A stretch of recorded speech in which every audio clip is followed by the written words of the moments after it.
Hello there, welcome back. Today we're talking about The Shadow Strays, which is a new film on Netflix from the director of The Night Counselors and Headshot. The guy's also going to be doing Nobody 2.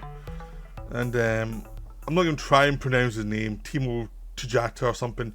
That's the bad pronunciation. I'm not going to try and do it accurately because I know I can't do it. But he's a great action director.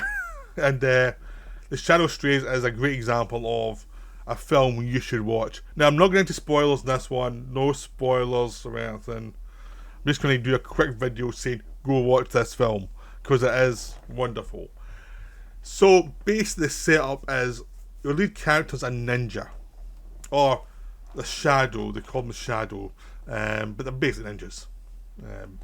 But every so often they're allowed to use guns if they need to. But they'd rather use old ninja things.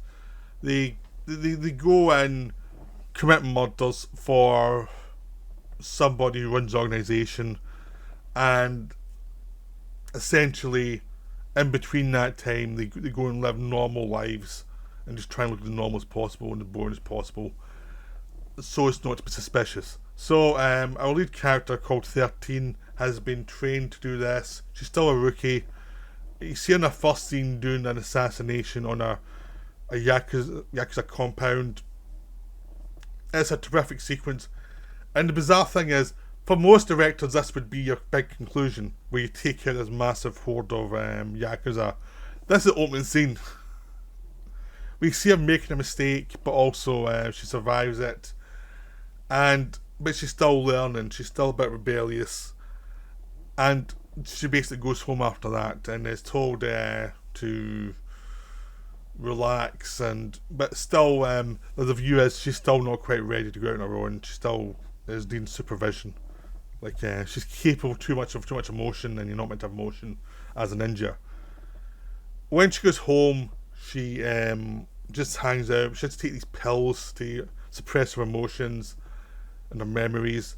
She just drives around the city. She has to go to this location once a day to see if there's another job coming for her. And basically she has neighbours, and one of the neighbours gets into trouble with a local gangster and ends up dead.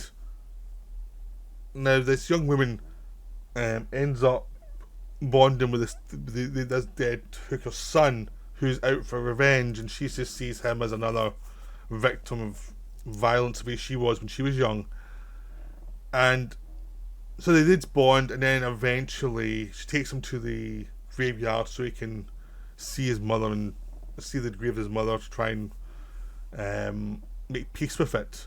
But he can't, so he has to go for revenge, and then she just realises she has to go to get him back out of this situation because it's going to be a disaster.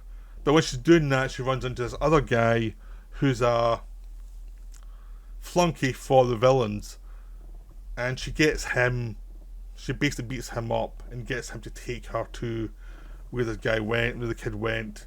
And from then on, it's an all-out action flick.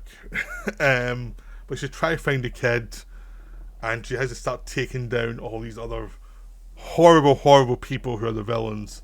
And also the Shadows decide that what she's doing is not what they want done, because she's killing people they don't care about, but she's breaking their rules, so they're after her too. So it's the whole idea is basically it's her emancipation from the people who have oppressed her in her life, which is the Shadows, as well as dealing with people who are oppressing the area she's living in. And this is just a great action movie. It's 2.5 hours long, but it escalates. So what I've said is the first 40 minutes, and then it escalates as she goes through all these sequences to try and find this kid and try and take out these villains. And you get more and more crazy characters come up and more crazy situations. And basically you have a bunch of action scenes that all deliver and escalate. They all work because they're pretty much brutal violence where she gets brutalized repeatedly. Like by the end of the film, she's in very bad shape. It's one of those films where it's like, yeah, if you're going to do an action movie, your hero or heroine has to get beaten up a lot. and have to show they've got the willpower to keep going. But also, you have to have a motivation for them to keep going. This one is to find his boy, and because of what it means to her about herself and what's happened in her past, but also it defines her in contrast to where she is right now and mistakes she's made being in this situation right now. So it becomes a thing where by doing this, she gets to look upon where her life is and what she wants to actually do. So it's kind of coming of age movie with lots of violence, lots and lots of violence, and lots of dead bodies, in a corrupt world that doesn't care about people at all. Everyone's expandable in this film, except the fact is the people who are actually trying to make life make sense and have human emotions are trying to find themselves within this world in some way against this kind of callousness that's just is spread all over the place. So it's her fighting all these horrible people who are psychopathic, and it's basically her trying to re-engage with her emotions and her sense of morality. And it's just wonderful because that's the impetus for all the action. So you always have a sense of escalation. The further she goes on, the more she re-engages with her soul, and the more she gets defined by what she's doing. So all the action scenes seem to have a purpose rather than just being a bunch of crazy action scenes. And these action scenes are brutal as hell.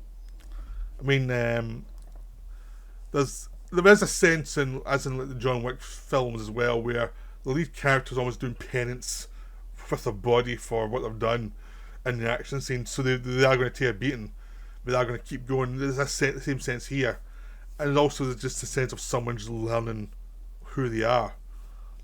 But the action really is brutal. Some of the stuff that happens is so inventive, but using what's around the character to do what they need to do to survive or to kill other people, or it just works. Everything there just works perfectly. It's wonderfully done, and that's what I'm taking away from it, is just all the memories of all the great action and the great terrific story. It's a very simple story, but it just delivers in all the details. Like, how you do a story well is you pay attention to details so that nothing feels empty, and that's what this film does really well. And some of the villain deaths are wonderful. There's one in particular I'm not going to spoil, but it's like I did not see it coming, and there's quite a few bits of action in this film you really wince at, because it's like, wow, I did not see that coming. But go watch it, it's wonderful, it's just so good. So that's me for now. It's like, I don't want to ruin it, just go watch it. Bye.